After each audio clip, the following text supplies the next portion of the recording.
এরে বান্দা, আমি আল্লাহ তোর কাছে আছি, কি দরকার বল। দুনিয়াওয়ালারা চাইলে বেজার হয়, আমি আল্লাহ না চাইলে বেজার হই। কারণ দুনিয়ার সবাই স্বার্থপর, অভাবী। আমি আল্লাহর কোনো অভাব নাই, কোনো স্বার্থ নাই। আমি আল্লাহর কাছে চাও, আলা মিন মুস্তাগফিরিন ফাগফির আলাহ। কে গুনাহ করেছো ক্ষমা চাও, আমি আল্লাহ ক্ষমা করে দিব। কারণ আমি আল্লাহ চাই না কেউ জাহান্নামে যাবে। কারণ বান্দা তুই এতটাই যে দুর্বল, ওই যে জমিন থেকে 9,30,00,000 মাইল উপরের সূর্যের গরম সহ্য করতে পারো না। এই সূর্যটা হাসরের ময়দানে যদি মাথার উপরে চলে আসে, সহ্য করতে পারবি না। আমি আল্লাহর কাছে তওবা কর, দরজাটা খুলে রাখছি। কুল ইয়া ইবাদিয়াল্লাযীনা আসরাফু আলা আনফুসিহিম লা তাকনাতু মির রাহমাতিল্লাহ। আমার রহমতের বিস্তারিত জায়গা, বিশাল চাদর বিছায় দিলাম। কত বড় বড় বড় বড় বেঈমানকেও আমি আল্লাহ মাফ করেছি। ওরে বান্দা, তোরা তো আখিরি নবীর উম্মত, ওই নবীর মোহাব্বতে আমি আল্লাহর কাছে ক্ষমা চাই না, আমি ক্ষমা করে দিব। ও আল্লাহ, আমার মতো গুনাহগার কেউ নাই, নিজেকে ছোট মনে করো। এরে আল্লাহর বান্দা, দুনিয়ার ভিক্ষুকেরা মানুষের দ্বারে দ্বারে ঘুরে আর ভিক্ষা করে।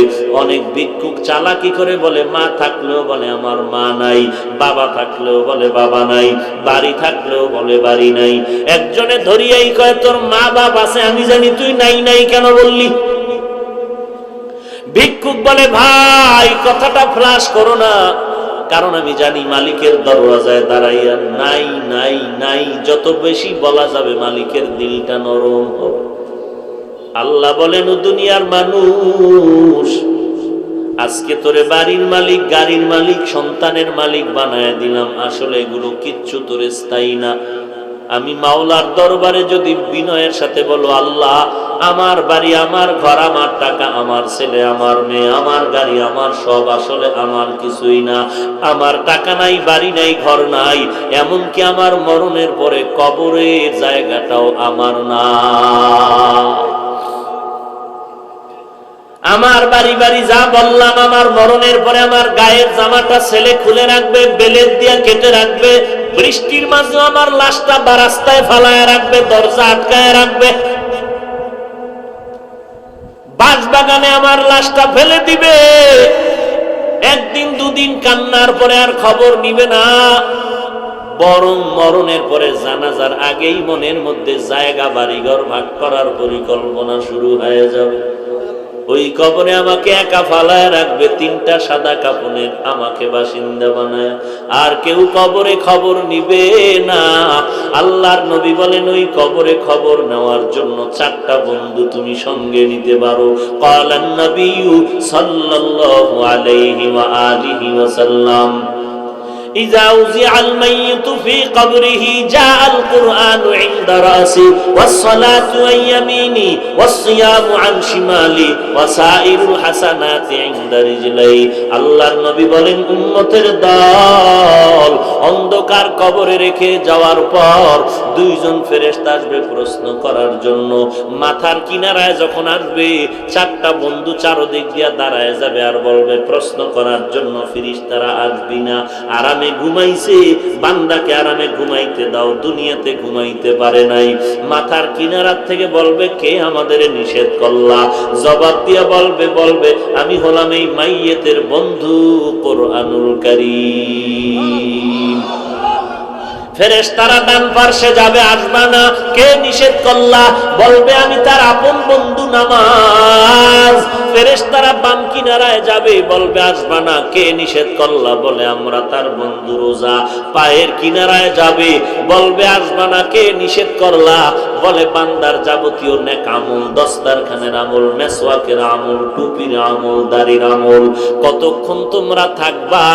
বলে আমাদের এই মাইয়াতকে জান্নাতে ঢুকায়া দেওয়া পর্যন্ত থাকবো।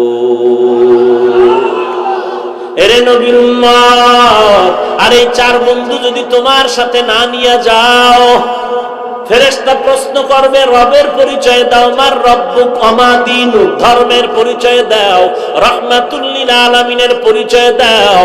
তুমি তো ধর্ম কি জিনিস জানতাই না, ধর্ম কাকে বলে তাও ভালো করে চেনো না। স্লোগানে তালে তালে তাল মিলায় বলো, ধর্ম যার যার উৎসব সবার। তোমার নিজের যে একটা নিজস্ব ধর্ম আছে তার খবরই নাই। তোমার যে একজন আল্লাহ আছে সে আল্লাহর সাথে কোনো সম্পর্ক নাই। তোমার যে রহমাতুল লিল আলামিন আছে সেই ব্যাপারে তোমার খবর নাই। আল্লাহ তাআলা বলবেন, আর দেরি না করিয়া কবরের সাথে জাহান্নামের দরজাটা খুলিয়া দাও। জাহান্নামের আগুন কবরটা ভরে যাবে। একটা নয়, দুইটা নয়, 70 থেকে 99টা সাপ কবরে আসবে। এরে নবীর উম্মতের দল, নবী বলেন এই কবরের আযাব এমন ভাবে শুরু হয়ে যাবে, মানুষ আর জিন ছাড়া সব মাখলুকতেরা দেখবে। যে কারণে দেখা যায় অনেক কবরের পাশে কুকুরেরা ঘেউ ঘেউ ঘেউ ঘেউ করে কান্না করে, গরু রশি সিরিয়া পালায় যায়, কারণ ওরা কবরের আযাব নিজের চোখে দেখতে পায়। আল্লাহর নবী বলেন, আমি একদিন জান্নাতুল বাকির মধ্যে হাঁটতেছি আর দোয়া করতেছি, হঠাৎ করে গিয়া দেখি একটা কবরের মধ্যে আল্লাহ দেখায় দিলেন আযাব চলতেছে একটা যুবকের কবরে। আমি এই যুবকের কেন আযাব হয় আল্লাহর থেকে জানতে চাইলাম। আল্লাহ বললেন, ও মায়ের সাথে বেয়াদবি করেছে। আমি নবী ঠিকানা নিয়ে আল্লাহর থেকে ওই যুবকের মা বেঁচে আছে কিনা সাহাবায়ে কেরাম দিয়ে খবর নিলাম। খবর নিয়ে দেখলাম তার মা এখনো বেঁচে আছে। আমি নবী ডাকিয়া পাঠাইলাম, ওই মহিলা খবর দিল, আমি যাব না। আমি বললাম, বলে দাও তার সন্তানের কবরে আযাব হয় যেন মাফ করে দেয়। ওই মা বলে, না না, আমার সন্তানের আমি কখনো মাফ করব না। রাহমাতুল লিল আলামিন তাকে ডাকিয়া আনলেন, এরপরে বললেন, তোমার সন্তানের কবরে আযাব হয়, মাফ করে দাও। বলে, না, আমি মাফ করব না। নবীজি বললেন, তো আগুনে জ্বলবে, তুমি কি মেনে নাও? বলে, হ্যাঁ, আমার কোনো আফসোস নাই। কারণটা কি? বলে, আমার সন্তান একদিন ঝগড়া করে বউয়ের সাথে তর্কর কারণে বউয়ের মায়ায় পড়ে আমি মায়ের সাথে এমন তর্ক জড়ায় দিল, একটা ইটা নিয়ে আমার মাথার উপরে আঘাত করলো, আমি জমিনের মধ্যে পড়ে গেলাম। আমার মাথার রক্ত বের হয়ে জমিন লাল হয়ে গেল। আমি এমন কান্নায় দুর্বল হয়ে গেলাম, আমার এই কষ্ট জীবনে অন্তর থেকে মুছবে না। আমার সন্তানের কোনো ক্ষতি হোক এটাও আমার জানারও দরকার নাই। নবী তো রাহমাতুল লিল আলামিন। আল্লাহর নবী বলেন সাহাবাদেরকে, তাড়াতাড়ি কেরোসিন আর লাকড়িয়ানো আগুন জ্বালাইয়া উপরে উঠাইয়া সন্তানের জ্বালায় দিব। নবী যখন আগুন জ্বালায়, নবী তাকায় দেখে মহিলার চোখ থেকে পানিগুলো বের হয়ে গেল। ডাক দিয়া কয়, ও নবী, আমার সন্তানের এই আগুনে জ্বালাইবেন না। আমার সন্তান হাজারো যদি অন্যায় করে, আমি নিজের চোখে তাকাইয়া সন্তানের কষ্ট সহ্য করতে পারবো না। এর নবীর উম্মতের দল, আল্লাহর নবী বলেন, আল কবরু রাউযাতুম মির রিয়াজিল জান্নাহ আও হুফরাতুম মিন হুফারিন নার। এর নবীর উম্মতের দল, আল্লাহর মুহাব্বত নিয়ে তওবা করে নাও। আল্লাহ তাআলা বলেন, কত বড় বড় বেঈমানকেও তো আমি আল্লাহ ক্ষমা করে মাফ করে দিয়েছি।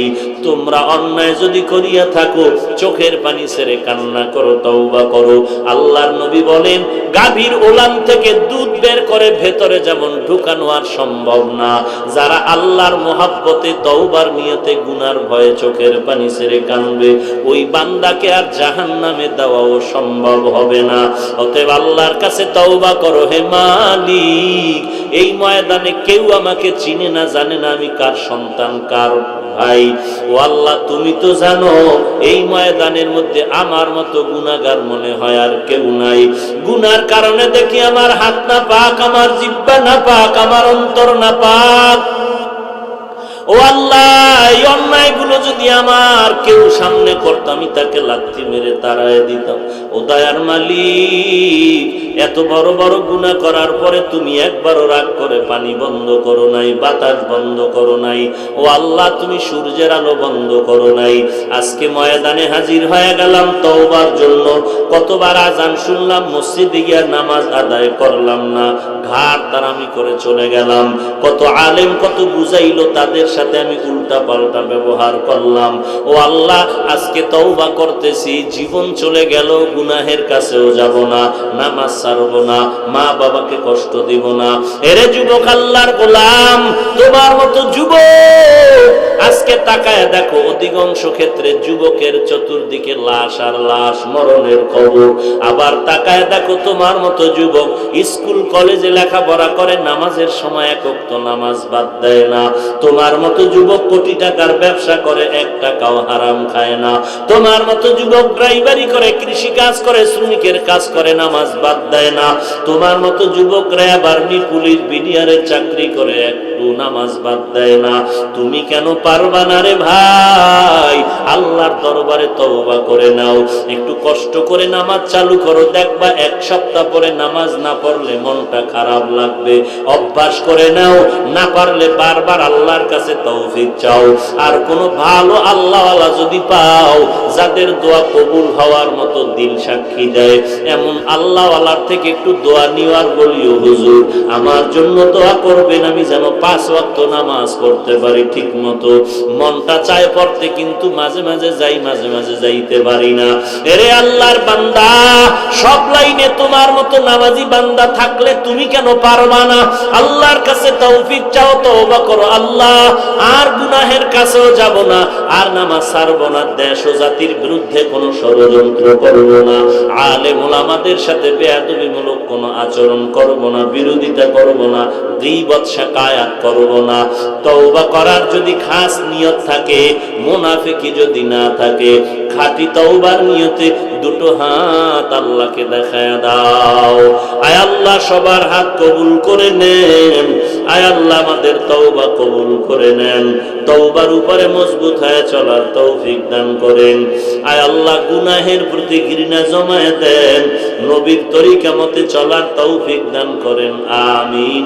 আলহামদুলিল্লাহি রাব্বিল আলামিন।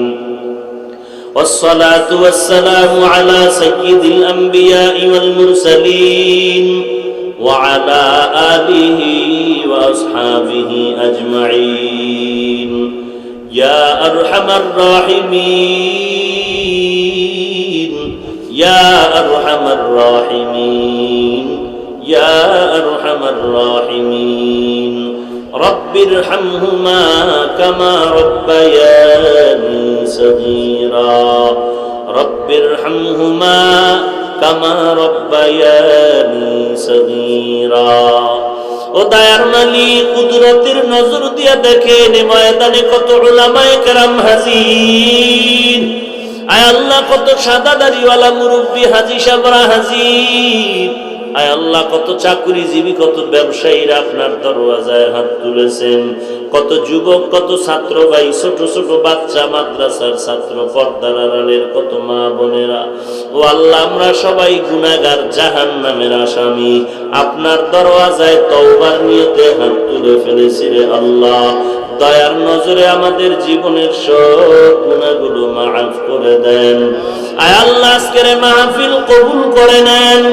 আয় আল্লাহ, যারা আয়োজন করেছেন, সহযোগিতা করেছেন, কবুল করে নেন।